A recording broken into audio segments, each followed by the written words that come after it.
오늘 함께 읽은 본문의 말씀은 자녀들에게 주시는 주님의 분부의 말씀입니다. 본문의 말씀을 다시 한번 읽겠습니다. 자녀들아, 주 안에서 너희 부모에게 순종하라. 이것이 옳으니라. 내 아버지와 어머니를 공경하라. 이것은 약속이 있는 첫 계명이니 이로써 네가 잘 되고 땅에서 장수하리라. 아멘. 자, 오늘 이 말씀을 중심으로 해서 요약해서 말하면 내 부모에게 순종하고 공경하라 하는 말씀으로 요약할 수가 있습니다. 우리 같이 한번 읽읍시다. 내 부모에게 순종하고 공경하라. 아멘. 너의 부모에게 순종하고 내 부모를 공경하라 하신 말씀을 우리가 오늘 마음에 새겨야 될 줄로 믿습니다. 우리 모든 이 땅의 자녀들이요, 부모님에게 순종하고 주부모님을 잘 공경할 수 있는 하나님의 복된 사람들이 되기를 바랍니다. 그러면 왜 부모에게 순종하고 공경하라고 말씀하셨는가? 부모님에게 순종하고 공경해야 되는 이유는 본문의 말씀 보면은 이것은 옳은 일이며 또 이것은 약속이 있는 첫 계명이기 때문이다 하고 말했어요. 이것이 옳으니라, 옳다고 하는 말은 무슨 말이냐?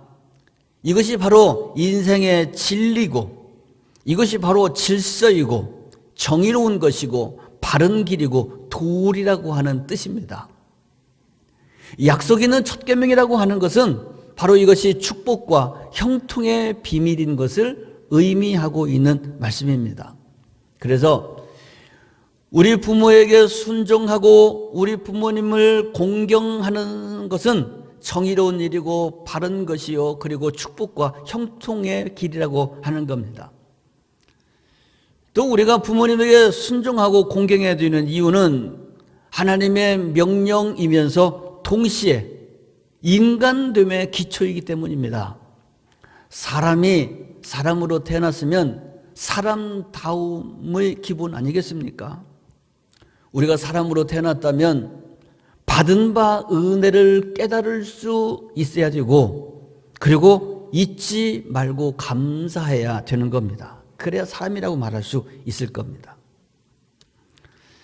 우리는 모두가 부모님으로부터 이미 은혜와 사랑을 몽땅 받아버렸습니다.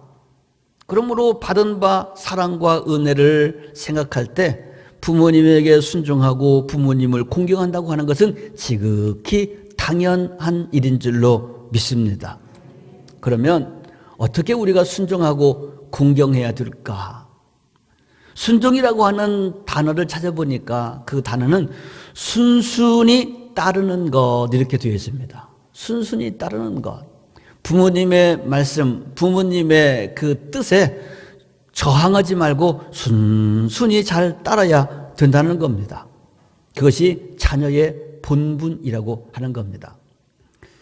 예레미야서 35장에 보면 이런 이야기 있어요. 어느 날 하나님께서 하나님의 선지자 예레미야에게 이렇게 명령하셨습니다. 예레미야야, 너는 레갑 족속들을 찾아가서 그 레갑 사람들을 하나님의 성전에 초청해서 포도주를 잘 대접하도록 해라 하고 하나님이 명령했어요.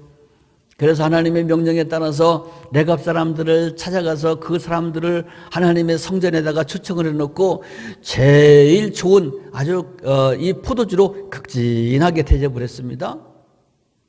그런데 이 레갑 사람들이 예레미야의 이 극진한 대접에 어떤 반응을 나타내느냐?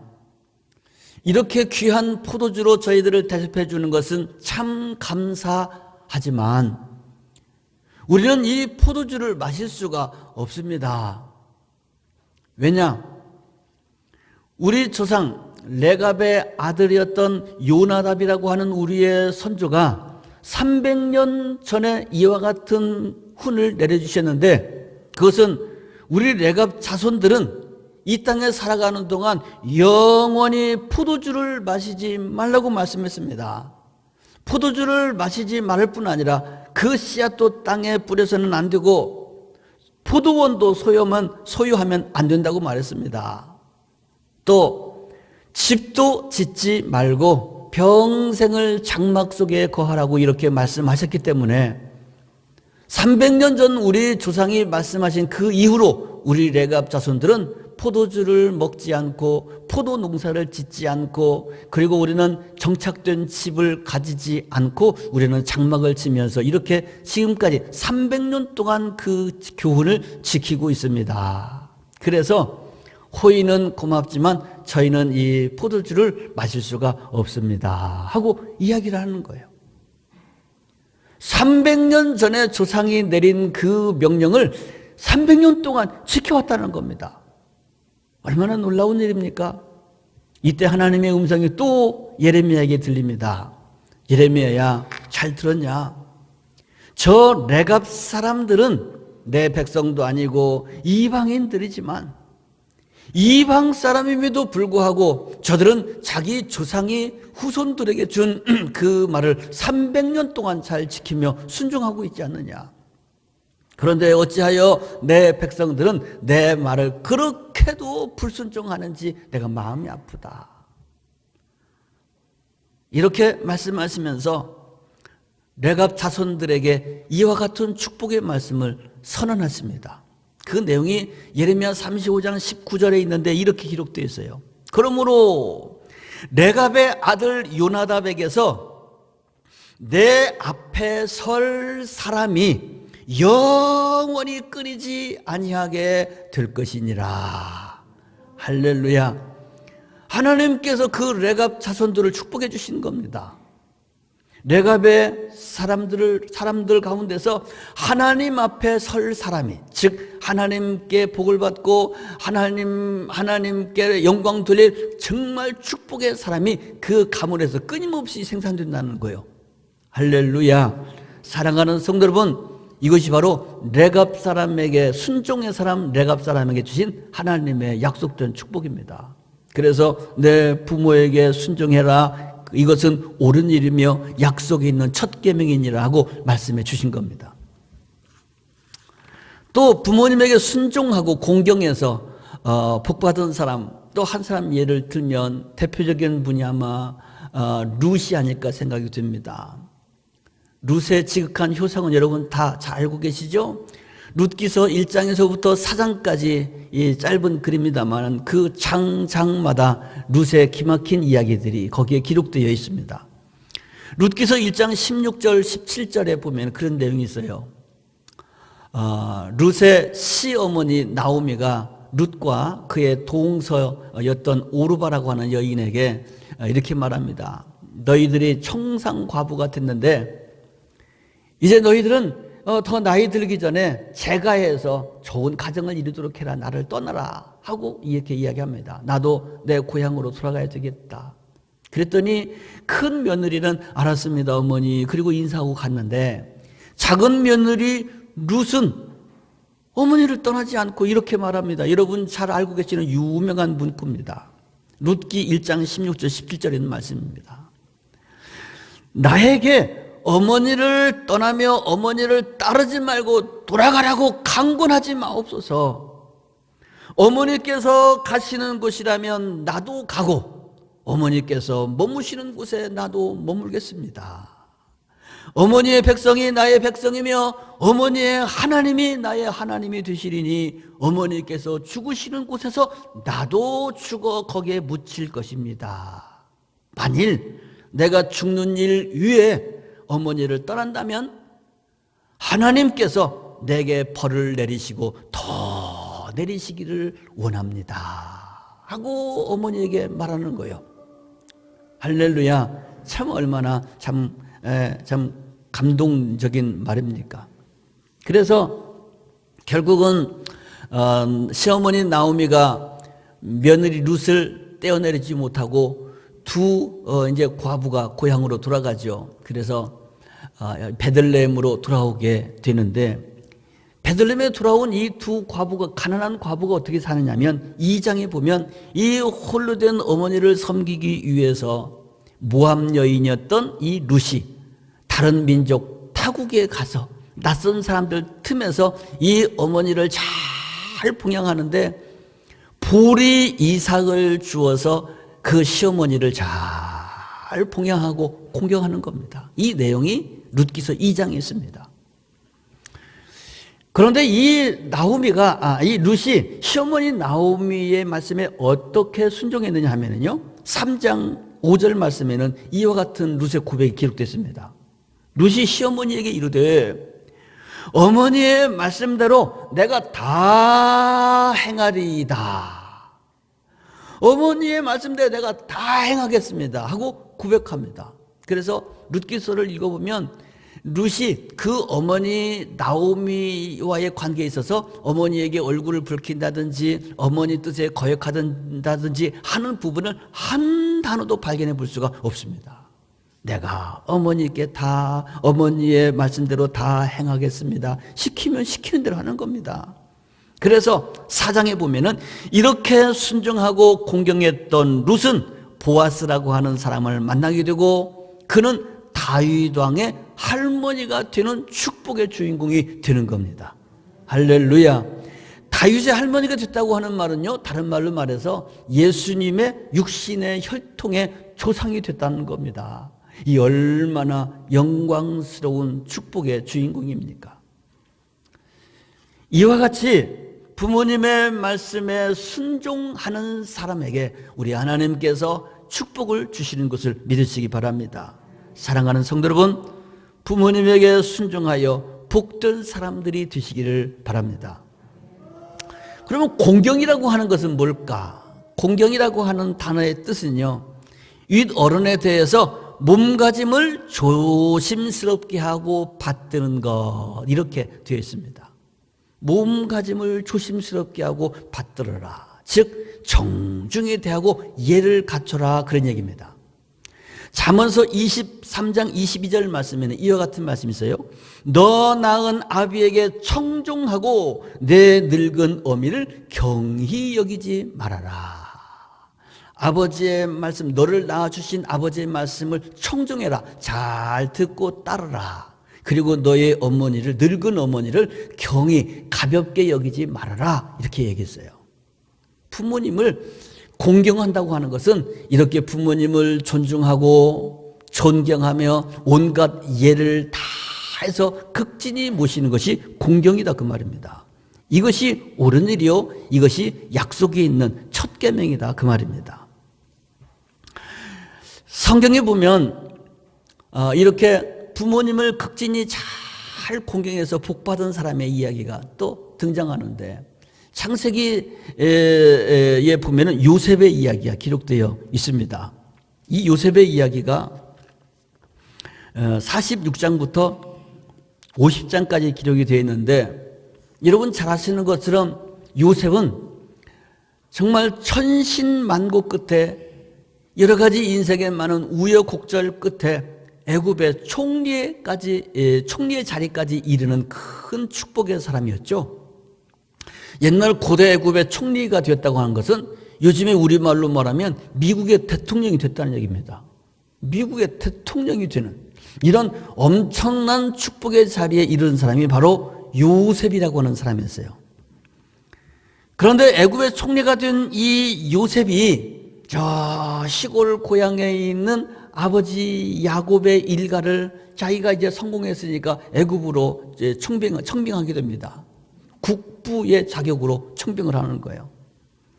이때 야곱의 일가 70명이 애굽으로 넘어가게 되는 이야기가 46장에 기록이 되어 있어요. 이때 요셉의 아버지 야곱의 나이가 몇 살이었냐면 130살이었습니다. 그리고 17년이 지난 이후에 147세에 세상을 떠나게 됩니다. 그래서 130세 된 늙은 아버지를 모셔서 돌아가실 때까지 17년 동안 이 애굽의 총리가 되었던 요셉이 그 아버지를 잘 섬기게 되었던 겁니다. 48장 49장에 보면은 야곱의 임종하는 모습이 거기에 묘사가 되어 있어요. 근데 여기 이때 보면은 야곱이 이미 다 늙고 병들고 힘없고 초라한 이 노인의 모습으로 묘사가 되어 있습니다. 늙어서 눈이 어두워서 앞을 보지도 못합니다. 그리고 거동도 하지 못해서 방의 침대에서만 그냥 누워있는 야곱의 모습이 그려지고 있어요. 그 아버지가 죽을 병에 걸려서 죽음을 맞이하게 됐다고 하는 소식을 듣고 요셉이 자기 두 아들들을 데리고 아버지에게 찾아갑니다. 그러니까 아들이 온다고 하는 말을 듣고 간신히 이 침대에 앉아서 간신히 앉아있는 그런 그 야곱, 약해져 버린 야곱의 모습을 보여주고 있어요. 그런데 이렇게 늙고 병들고 힘없고 초라한 죽음을 앞둔 노인 앞에서 고대 애굽의 최절대자 요셉이 그 앞에 서 있는 모습을 보면요, 그렇게 정말 이 부모를 공경하는 모습을 보여주고 있는 겁니다. 최고의 존경과 최고의 존중, 아버지를 공경하는 자세로 아버지 앞에 나가고 있는 겁니다. 그리고 나서 50장이 보면은 아버지가 죽어요. 아버지가 죽고 아버지의 장례를 치르는 모습이 또 거기에 기록되어 있는데, 아버지의 장례를 치르는 모습을 보면 이렇게 묘사되어 있습니다. 아버지가 죽었어요. 그러니까 아버지의 시신에 자기 얼굴을 대고 눈물을 흘리며 입을 맞췄다고 이렇게 기록이 됐습니다. 아버지의 시신에 몸을 굽혀 울며 입을 맞췄다.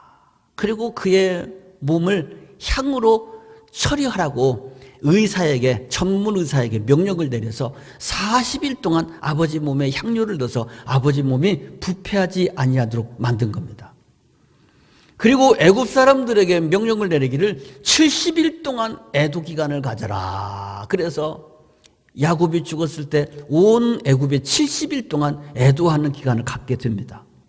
그뿐 아니라 바로 왕에게 찾아와서 이렇게 청원하죠. 왕이여, 청원이 있습니다. 뭔가 제 부친이 살아생전에 이같이 말씀하셨는데, 내가 여기서 죽거들랑 나를 이곳에 묻지 말고 저 내 고향, 내 국, 선산, 내 아버지와 할아버지가 묻혀있는 그곳에 나를 묻어달라고 이렇게 말씀을 하셨습니다.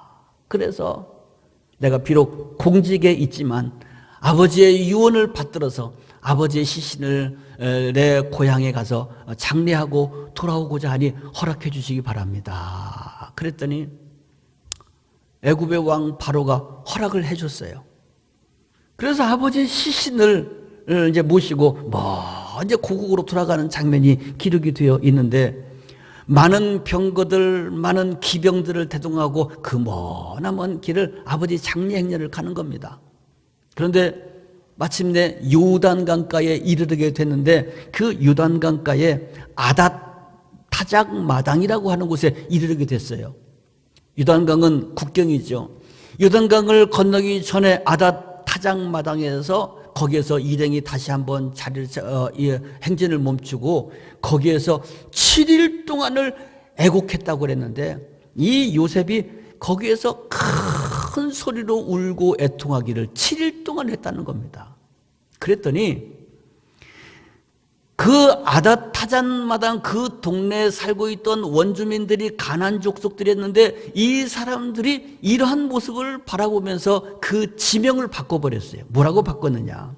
아벨 미스라임이라고 하는 이름으로 지명을 바꿔버렸습니다.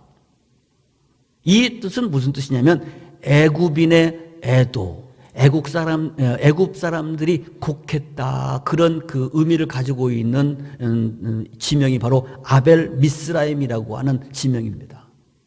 그러니까 7일 동안 그곳에 머물면서 얼마나 큰 소리로 울고 애통을 했는지 그곳에 있는 원주민들이 보고 감동했다는 거예요. 감동했다.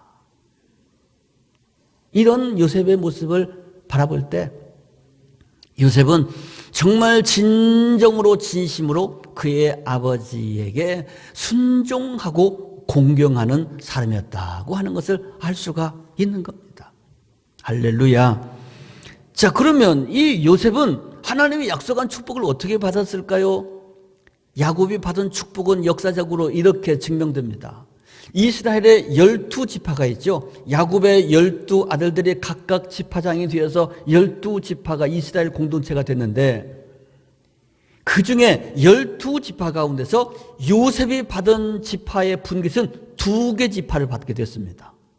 요셉의 두 아들 에브라임과 므낫세가 각각 지파장이 돼서 2지파를 받게 된 거예요. 요셉만. 2지파를 받았다고 하는 말은 무슨 말이냐면 장자란 뜻입니다. 장자. 그런데 사실은 요셉은 12아들 가운데 11번째 아들이죠. 11번째 아들에 불과하지만 그가 2지파를 분깃으로 받았기 때문에 실제적인 장자권은 요셉에게 있다는 겁니다. 하나님께서 요셉을 이와 같이 축복해 주셨고, 창세기 39장 6절 말씀 보면 여기 문학적인 암시가 있는데 요셉에 대한 묘사가 뭐라고 되어 있느냐, 그는 아름다운 사람이었다 하고 묘사되어 있어요. 아름다운 사람이었다. 그냥 이 부분을 그냥 휙 넘어가면 넘어갈 수도 있지만 이게 암시라고 볼 때 그냥 겉모양만 아름다웠다는 얘기가 아니라 그 사람의 인생이 아름답고 마음이 아름답고 그 사람의 영혼이 아름다운 그야말로 천인적인 아름다운 사람인 것을 여기서 이렇게 묘사하고 있는 줄로 믿습니다. 할렐루야. 누가 아름다운 인생을 살아가는 사람인가? 부모님에게 순종하고 부모님을 잘 공경할 수 있는 그 사람이 아름다운 인생을 살아가는 것을 깨달으시길 바랍니다. 그런데 반대의 예도 있어요. 그 반대의 예가 대표적인 사람이 누구냐면 다윗의 아들 압살롬입니다. 압살롬, 그 원래 뜻은 좋은 뜻을 가지고 있지만 그냥 우리식 그냥 한국말이라고 한다면 어감이 별로 안 좋죠? 압살롬. 이름이 별로 안 좋아, 어감이. 다윗은 압살롬을 총애했던 것 같습니다. 이 성경의 문맥에 보면 그래요. 압살롬이 똑똑하고 잘생기고 능력이 있고 수완이 좋아서 다윗이 굉장히 총애했던 아들이 압살롬이었어요. 그런데 이렇게 아버지의 사랑, 아버지의 총애, 은혜를 입은 이 압살롬이 아버지를 배반한 겁니다. 아버지의 신하를 빼돌려서 자기의 신복으로 삼고 아버지의 백성을 자기 백성으로 삼고 반역을 일으켜서 심지어 아버지를 죽이겠다고 창을 거꾸로 들고 아버지를 추격하고 있는 모습이 성경에 낱낱이 기록되어 있는 겁니다. 아버지의 사랑, 다른 아들보다 특별히 총애를 입고 사랑을 받은 그 아들이 어찌 아버지를 거역하고 아버지를 반항하고 아버지를 죽이겠다고 쫓아갈 수가 있을까? 그러면 이런 아들은 도대체 그 운명이 어떻게 됐을까? 결과가 어떻게 됐을까? 하나님의 심판이 당연히 임하게 되겠죠. 성경에 말씀한 것처럼 부모에게 순종하고 부모를 공격하는 사람은 약속이 있는 첫 계명 축복의 사람이 되겠지만 요셉처럼 룻처럼 그렇게 하지 못하고 아버지에게 거역하고 반항한 사람은 당연히 그렇다면 하나님의 심판이 있지 않겠습니까?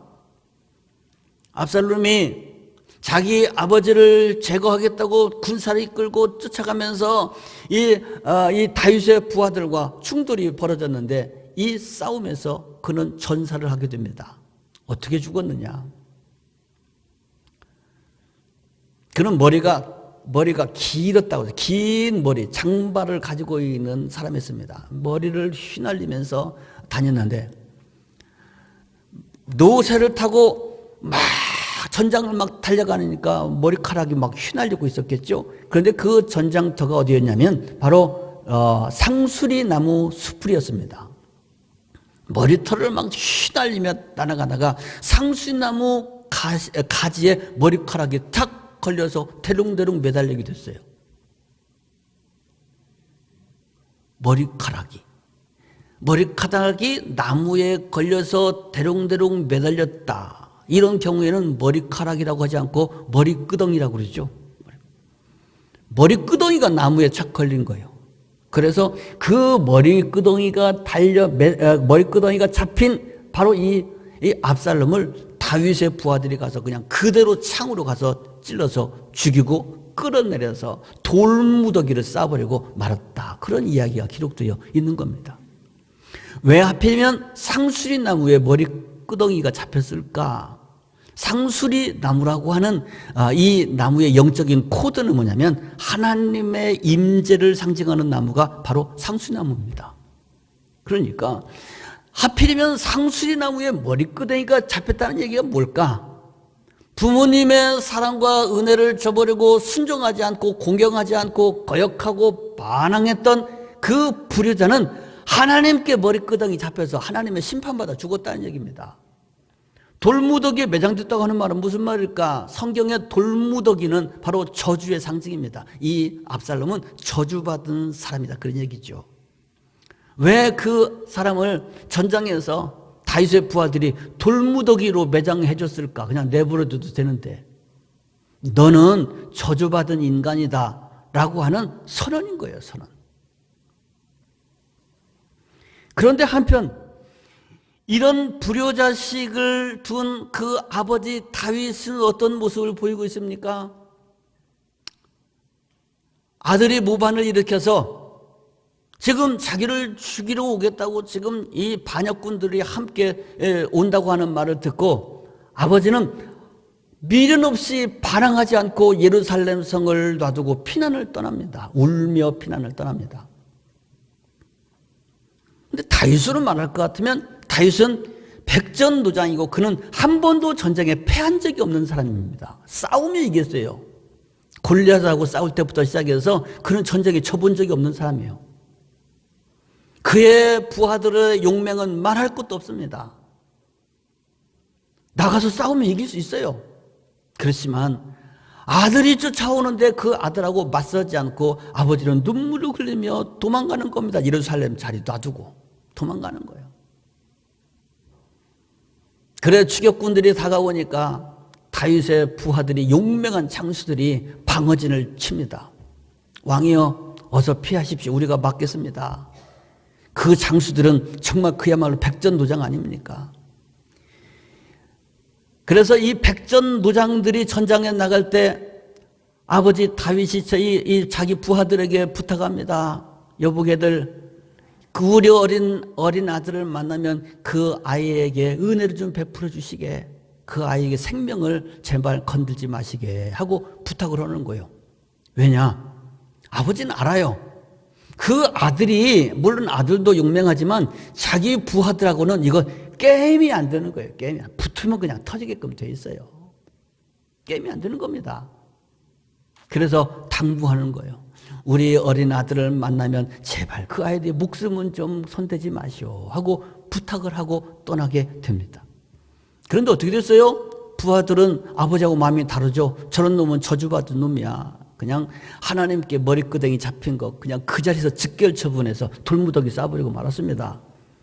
그리고 전사 소식이 아버지에게 들려오게 됩니다. 그때 아들이 전사했다고 하는 말을 들었을 때 아버지의 반응이 어떻게 나왔습니까? 내 아들 압살롬아, 내 아들 압살롬아, 차라리 내가 너를 대신하여 죽었을 걸, 내 아들 압살롬아, 압살롬아. 그리고 통곡하고 있는 아버지의 모습을 보여주고 있는 겁니다. 이게 바로 아버지의 마음이요 모든 부모들의 마음 아니겠습니까? 그래서 부모님의 마음을 알고 부모님의 은혜 사랑을 알고 부모님에게 순종하고 부모님을 공경하는 것이 지극히 당연하고 옳은 일이라며 하나님께서 복 주시는 일이다, 그 말입니다. 사랑하는 성도 여러분, 부모에게 순종하고 부모님을 공경할 수 있는 우리 성도 여러분 되시기를 주의 이름으로 축복합니다. 자, 그러면 어떻게 순종하고 어떻게 공경해야 될까? 조금 더 현실적으로 말하면 부모님을 공경하고 순종하기 위해서 부모님께서 나에게 베풀어 주신 내가 지금까지 받은 그 은혜와 사랑을 깨닫고 잊지 말고 존경심과 고마움과 감사의 마음을 가질 수 있어야 됩니다. 할렐루야. 이 세상에 많은 사랑들이 있습니다마는 예수님께서 우리에게 베푸신 그 사랑, 신의 사랑은 제껴놓고 사람들끼리 주고받는 사랑 가운데서 가장 순수한 사랑, 가장 큰 사랑은 부모가 자식에게 베푸는 부모님의 사랑 아니겠습니까? 그 사랑이 가장 순수한 사랑이요. 무조건적인 사랑입니다. 무조건적인 사랑. 부부간의 사랑도 크지만 그 조건적인 사랑이요. 조건이 갖춰져 있을 때 사랑하는 것이 조건이 깨지면 언제든지 깨지고 돌아서는 게 부부간의 사랑이지. 그러나 부모가 자식에게 쏟는 사랑은 조건이 없습니다. 무조건 사랑하는 겁니다. 끝까지 사랑하는 겁니다. 운명적인 사랑입니다. 그럴 수밖에 없는 것이 모든 사람들의 생명은 어머니의 뱃속에서부터 시작되지 않습니까? 어머니 뱃속에서 어머니 핏줄을 통해서 어머니의 생명을, 어머니의 모든 것을 다 함께 나눠 먹고, 아니 나쁜 말로 뺏어 먹으면서 우리가 생명을 갖고 이 세상에 태어나는 거 아닙니까? 그래 죽을 때까지 어머니의 사랑과 희생을 먹고 우리는 살아가는 거예요. 청춘 남녀들이 사랑에 빠지면 뭐라고 표현하냐면 난 너한테 꽂혔어 이렇게 얘기죠. 꽂혔다. 청춘 남녀가 이 사랑에 빠지면 콩깍지가 끼고 그 사람에게 꽂혀가지고 그냥 이성을 잊고 살아가는 건데, 내 인생에 나를 향하여 평생 동안 죽을 때까지 변치 않게 꽂힌 사람이 있다 그 말이에요. 나한테 꽂힌 사람. 누가 나한테 꽂혔을까? 내 부모가 나한테 꽂힌 거예요. 여러분에게 꽂힌 사람이 있다. 꽂힌 사람. 누굴까? 누가 나한테 꽂혔을까? 내 부모. 죽을 때까지 나에게 꽂힌 분. 이게 바로 부모입니다. 그래서 이 부모님, 나에게 꽂혀버린, 죽을 때까지 꽂혀버린 무조건적인 사랑, 운명적인 사랑을 주는 그 부모님의 은혜를, 사랑을 깨닫고 감사하고 잊지 말고 존경하는 마음을 가져야 된다는 거예요. 이것이 바로 순종과 공경의 시작점입니다. 두 번째, 그렇다면 그 부모를 어떻게 해야 될까? 기쁘게 해야 됩니다. 기쁘게 해라. 잠언서 23장 25절 말씀에 이와 같이 기록되어 있어요. 너의 부모를 즐겁게 하며 너 낳은 어미를 기쁘게 하여라. 즐겁게 하고, 네 부모를 즐겁게 하고 기쁘게 하라는 겁니다. 기쁘게 해라. 즐겁게 해라. 다른 말로 바꿔서 말하면 화풀이 대상으로 삼지 말아라. 부모에게 큰 소리치고 비난하고 비판하고 그러면 안 됩니다. 부모에게 화풀이하고 큰 소리치고 비난해도 부모들이 입을 다물고 있는 이유는 부모가 잘못해서 그런 것도 아니고 네 말이 옳아서 그런 것도 아니고 힘이 약해서 그런 것도 아니라 너를 사랑하기 때문이에요. 너를 사랑하기 때문에. 자식들이 그걸 잘 모르지. 왜 부모한테 분풀이하는 거예요? 내 부모를 즐겁게 하고 너 낳은 어미를 기쁘게 하도록 해라. 그 말입니다. 옛날 가부장 시절에, 저희 어렸던 시절에 아버지들은, 가장들은 권위가 대단했습니다. 그분들은 권위가 대단했는데 그분들의 권위가 나타나는 한 가지 현상이 뭐냐면 헛기침이에요. 헛기침. 한 번씩 뭐 못마땅한 일 있으시면 한 번만 헛기침 한 번만 하면 온 집안이 숙연해졌어요. 옛날에는. 모든 집안 사람들이 그 가장의 눈치를 보면서 심기를 살피면서 이렇게 조심스럽게 살았습니다. 옛날 어른들은 그랬어요. 지금은 부모가 자식 눈치를 보고 자식들 심기를 건드리지 않으려고, 예? 이 조심스레 얼음판을 걸어가듯 그렇게 살아가는 세상이 됐어요. 이건 옳은 것이 아닙니다. 자식이 부모의 심기를 살펴야지 부모가 어떻게 자식의 심기를 살핍니까? 내 부모를 즐겁게 하고 너 낳은 어머니를 기쁘게 하도록 해라. 어떻게 해야 될까? 내 부모의 희노애락을 잘 살피고 이해하고 공감할 수 있어야 됩니다. 내 부모님의 희노애락. 왜 저렇게 기뻐하실까? 뭐 때문에 저렇게 슬퍼하실까? 뭐 때문에 분노하셨을까? 그리고 죽을 일이 아니면 순종해야 됩니다. 순순히 잘 따라야 됩니다. 그리고 나이가 많아서 앞뒤도 맞지 않는 이야기, 끝도 없는 잔소리가 반복되고 있을 때 어떻게 해줘야 될까? 참 고통스럽지만 부모를 즐겁게 하고 기쁘게 해드리고 효도를 하려면 그 잔소리 말도 안 되는 말을 잘 들어줘야 됩니다. 그게 효도요. 그게 공경이고.